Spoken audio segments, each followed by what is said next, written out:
Hey, what's up, folks? It's Space Traveler back again.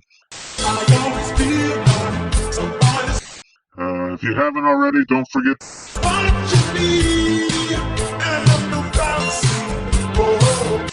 like. All your comments are welcome. Bada bing, bada boom. Enjoy the show.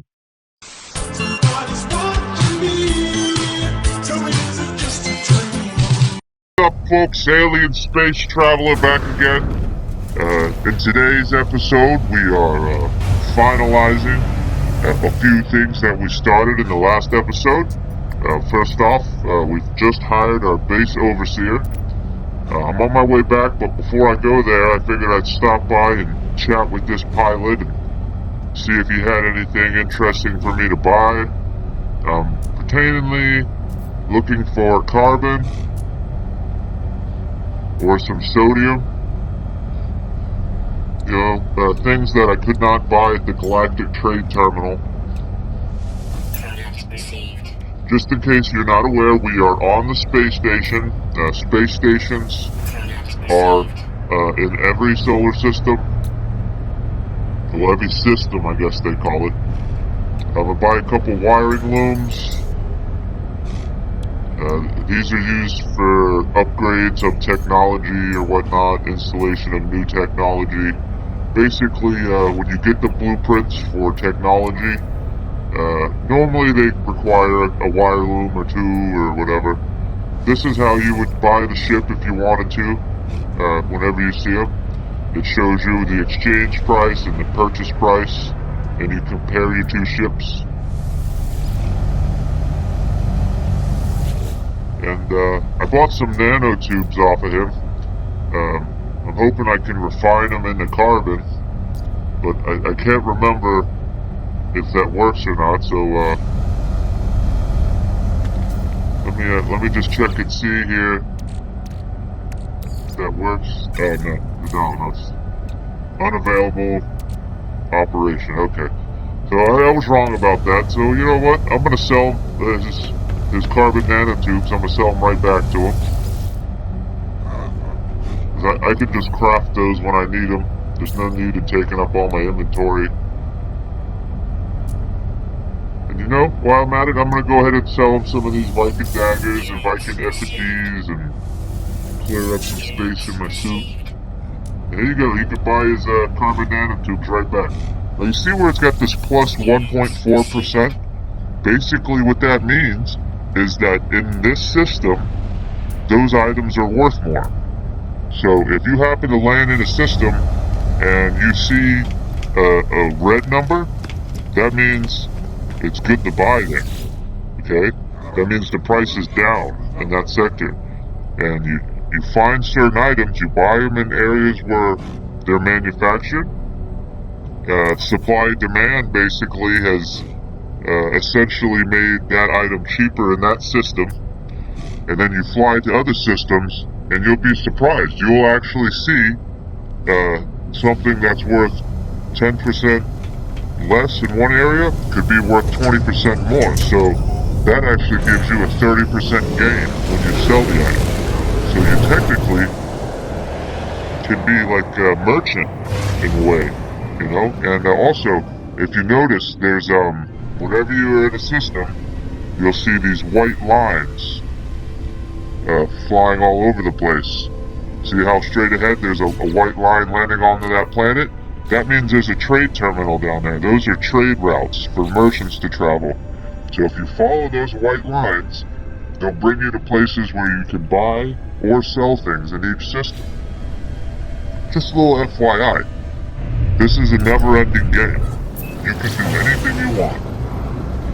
Essentially, there is a storyline, and you can follow that storyline.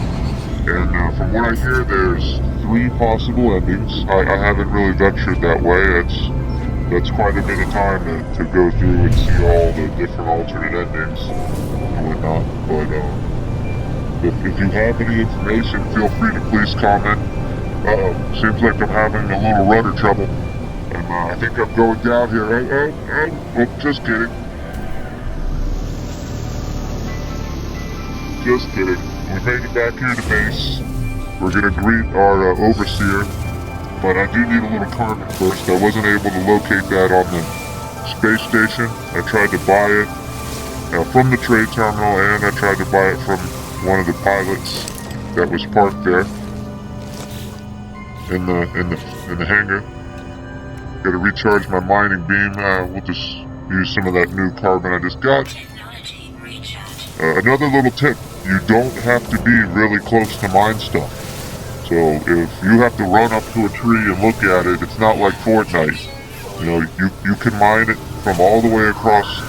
As long as your beam hits it and you see those numbers popping up like that, there you go. Bada boom, bada bing. You got some carbon. You're like 300 yards away. It's good. Save you a little bit of time, a little bit of traveling. Now they do have upgrades to your mining beam. There's a couple different technologies that aren't so slow at mining. Some things don't really give you resources. They just destroy whatever you're doing. Like the terrain manipulator. If you use a terrain manipulator, it doesn't give you carbon. All it'll do is it'll give you the byproduct.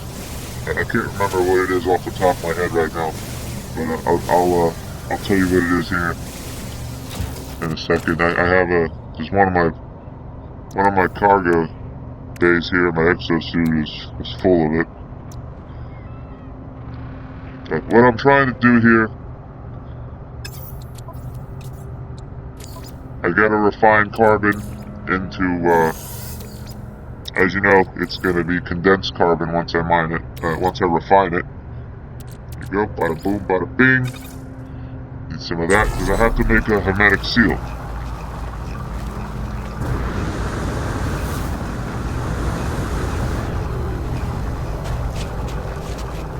Right, there you go, there's the base overseer, he's right here. He's like, where's the power at? I don't have any electricity. Alright, let's go ahead and have this conversation with him. He's giving us some glass, so that'll be good. We can make like different sorts of buildings out of that. You know, it's one of the ingredients, a formula. You know, it shows us how to make it. You use some frost crystal. What do you know? We just so happen to be on a planet that's full of frost crystal. Now, you can't really find frost crystal on any planet. What you do is you could scan. Oh, we gotta give them some chromatic metal so we can calibrate for a science terminal. Good thing I already got some of that right here on my backpack, so we all good to go. So I save a little bit of time and sake for this video. We don't have to run around and mine copper. Depends on what planet you're on. There's other heavy metals that can be refined into that chromatic metal.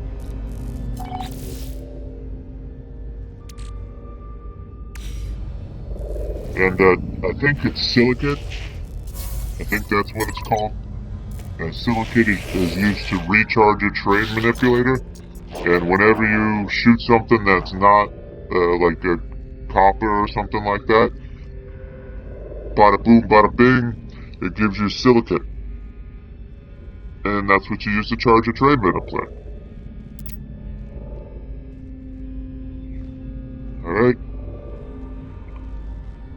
Alright, so we're just going through, gotta make it through this conversation here. Whatever, we'll apologize to him. You know, just let's appease him. I apologize to the Grek for my lack of speed. I think I was pretty speedy, but for some reason the storyline wants me to be slow. So, whatever, we're slow. You know. Happy overseer, happy life. You know what they say. Yeah. You are again, traveler. I'm sure you have the required materials. I already had them in my bag. I don't know why you didn't take them from me, so it's okay. Guess it just took a second to read for the storyline there to reset. Oh yeah, who paid for you? He said that my child paid for him to come work for me in the future. So this guy, apparently he's a time traveler. We're gonna give him the chromatic metal that I already had in my bag. He says perfect, bada boom, bada bing, zippity zam. We saved, I don't know, 20 minutes running around looking for copper and shit? Okay, now we got the plans to construct a science terminal. And the only thing I'm missing, other than the chromatic metal, which I already got, is some magnetized ferrite. Does anybody know how to make magnetized ferrite? Yes, that's right. You just refine pure ferrite. How do you get pure ferrite? You refine ferrite dust. It's like a cycle. Now, the bonus question is, what happens when you refine? Thanks again now to all my subscribers for all your continued support. And if you're not a subscriber, don't forget to subscribe, like, share, and comment. And if you don't, that's fine. Don't worry. I'm not going to come and probe you. But you will miss out on a ton of great content and some alien insight. Space Traveler signing out for now. Anyway.